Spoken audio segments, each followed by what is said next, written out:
দিচ্ছে যে আমির হামজার ওয়াজ শোনা যাবে না, আমির হামজার ওয়াজ শোনা হলো হারাম, তার পেছনে নামাজ পড়া হারাম, তার সাথে যাওয়া হারাম, তার পেছনে ঘোরা হারাম, মানে পুরোটাই হারাম। ফতুয়া দিয়ে দিল, মাথার টুপি নাই, মুখের মধ্যে দাড়ি নাই, রাজনৈতিক দলের একটা নেতা, পেটের মধ্যে বোমা মারলে সূরা ফাতিহা বলতে পারবে না, এই বেটা আছে আলেমদের বিরুদ্ধে ফতুয়া দিতে। কথা কর না কে? আরে ভাই, আলেম মানে যে ফেরেশতা, ভুল হবে না এমন না। আমি ভুল করতে পারি, কাবা শরীফের ইমামও ভুল করতে পারে, আমির হামজা ভুল করতে পারে, তবে আলেমের ভুল আলেম ধরবে, সে বুঝতে পারবে ভুল হয়েছে কি না হয়েছে। আলেমের ভুল যদি জালেম ধরে, এটা কি মানা যায়? জোরে বলেন, মানা যায়? আসলে ভুল ধরার পেছনে কারণ কি বলতেছে, আমির হামজা বলেছেন কোরআনের 53 জায়গায় ভুল আছে। নাউজুবিল্লাহ কোন আমির হামজা একটা কোরআনের মুফাসসির, তিনি কি বলতে পারে যে কোরআনের 53 জায়গায় ভুল আছে? এমন কথা বললে কেউ মানবে? আচ্ছা জোরে বলেন তো, কোরআনে কি কোনো ভুল আছে? আমির হামজা তো দূরের কথা, আমাদের মতো ছুটকে পাটকে হুজুর তো দূরের কথা, কত কত বড় বড় মানুষ, আবু জেহেল, ওই সময়ের বুদ্ধিজীবীরা গবেষণা করে কোরআনের ভুল ধরতে পারেনি, কোরআনে বিন্দু মাত্র কোনো ভুল। আসলে আমির হামজা একটা বক্তব্য দিয়েছিল যে টনি ব্লেয়ারের শালী লরেন বুথ এ গবেষণা করে বলেছিল কোরআনের 53 জায়গায় আমি ভুল পেয়েছি। এই যে টনি ব্লেয়ারের শালী লরেন বুথ বলেছে কোরআনের 53 জায়গায় আমি ভুল পেয়েছি, কিন্তু টনি ব্লেয়ারের শালী লরেন বুথ বলেছে এই কথা বাদ দিয়ে আমি পেয়েছি কোরআনে 53 জায়গায় ভুল আছে, এই কথাটা অনলাইনে প্রচার করে বলতেছে দেখো এই যে আমির হামজা বলছে কোরআনে নাকি 53 জায়গায় ভুল আছে। আসলে এই কথা কি আমির হামজার কথা? এটা লরিন বুথের কথা। এরকম কাটছাট বক্তব্য দিয়ে জাতিকে বিভ্রান্ত করার চেষ্টা করা হয়। আমরা বলতে চাই, আলেমেরা চেয়ারম্যান এমপি মন্ত্রী হতে চাইলে তার বিরুদ্ধে ষড়যন্ত্র শুরু হয়। আল্লামা সাইদির কোনো অপরাধ ছিল না, শুধুমাত্র এই জমিনে দিন কায়েমের আন্দোলনের কর্মী হওয়ার জন্য বিনা অপরাধে জেলে রেখে হত্যা করা হয়েছে। আজকে আলেমেরা সামনে আগে আসার কারণে যারা হিংসা করতেছে, এদের বলতে চাই তোমাদেরও অধপতন ওই জালেমদের মতোই হবে। আলেমদের থেকে হিংসা করো না, আলেমদের বিরুদ্ধে লেগো না। আলেমদের বিরুদ্ধে যারা লাগে তাদের অন্যায় অপকর্মের জন্য লাঞ্ছিত কে করেন? আরো ধরে বলেন। এই জন্য ফতোয়াবাজি করে কোনো লাভ নেই।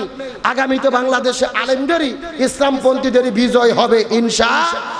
যে কথা বলতে চাচ্ছিলাম, নূহ নবীর বিরুদ্ধে যারা লাগলেন আল্লাহ তাআলা তাদেরকে পায়খানার মধ্যে আবার গোসল করায়া নিলেন, এগুলো কার ফয়সালা? আর একটু জোরে বলেন। তার মানে বোঝা গেল মুহররম মাস শুধু শোকের মাস নয়, মুহররম মাস শুধু কান্না করার মাস নয়, বরং মুহররম মাস হলো মুসলমানদের বিজয়ের মাস। সুবহানাল্লাহ বলেন। মুহররম মাস মুসলমানদের কিসের মাস? আরো জোরে বলেন। মুহররম মাস হলো মুসলমানদের বিজয়ের মাস।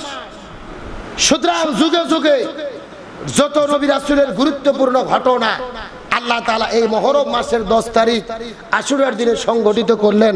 তার দ্বারা কি বোঝা গেল? এই আশুরার গুরুত্ব, সম্মান, মর্যাদা কম নাকি বেশি? আরো জোরে বলেন। এমনকি হাদিসের মধ্যে এসেছেন যেই দিন কিয়ামত হবেন, আসমান জমিন গ্রহ পর্বত নক্ষত্র জ্যোতিষ্ক মণ্ডলী ধ্বংস হয়ে যাবেন, ওই কিয়ামতটাও সম্ভবত হতে পারে মুহররম মাসের 10 তারিখ আশুরার দিন। সুবহানাল্লাহ বলেন। এখন এতক্ষণ পর্যন্ত আলোচনা শুনে কি বোঝা গেল? তাহলে মুহররম মাসের এই 10 তারিখ নিয়ে গুরুত্বপূর্ণ বিষয় আছে না নাই? কি এমন রহস্য, কি এমন ঘটনা এই রাতের মধ্যে, এই দিনের ভেতরে আল্লাহ তাআলা এত কিছু ঘটাইলেন।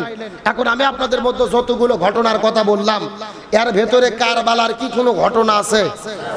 কথা বলে না কেন? আবার বলে আছে। যেগুলো বলছি এগুলোর মধ্যে নাই তো, যেগুলো এতক্ষণ বলছি এগুলোর মধ্যে আছে। আদম থেকে শুরু করে আমাদের নবী, এর মধ্যে কারবালার ঘটনা আছে না? কারবালার ঘটনা হলো রাসূলের ওফাতের 50 বছর পর। জোরে বলেন, কয় বছর পর?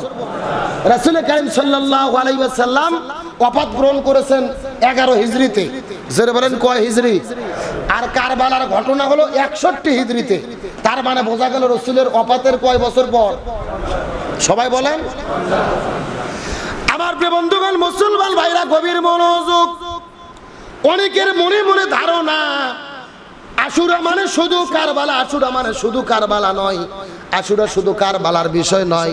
এই যে এতক্ষণ পর্যন্ত যতগুলো ঘটনার কথা আপনাদের মধ্যে বললাম, প্রত্যেকটা ঘটনা কিন্তু আশুরার দিনে ঘটেছে, কিন্তু কারবালার ঘটনা ঘটেছেন রসুলের ওফাতের মাত্র 50 বছর পর।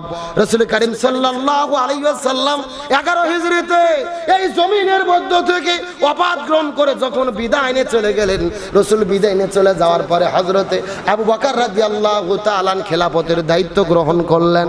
হযরত আবু বকর রাদিয়াল্লাহু তাআলা 1 নয় 2 নয় 2 বছর 6 মাস দায়িত্ব পালন করলেন। আবু বকর রাদিয়াল্লাহু তাআলা বিদায় নিয়ে চলে গেলেন। হযরত উমর ফারুক খেলাফতের দায়িত্ব গ্রহণ করলেন। উমর ফারুক রাদিয়াল্লাহু তাআলা 10 বছর 6 মাস খেলাফতের দায়িত্ব পালন করলেন।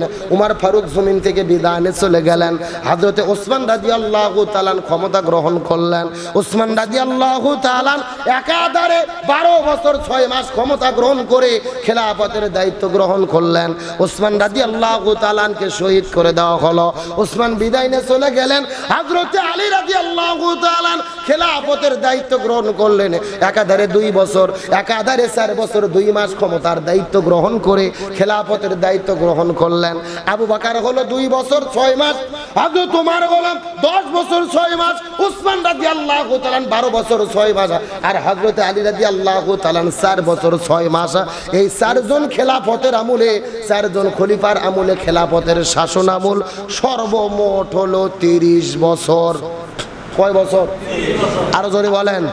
তার নবী বিদায় নিয়ে চলে যাওয়ার পরে 30 বছর এই জমিনের মধ্যে খেলাফত টিকে থাকলেন।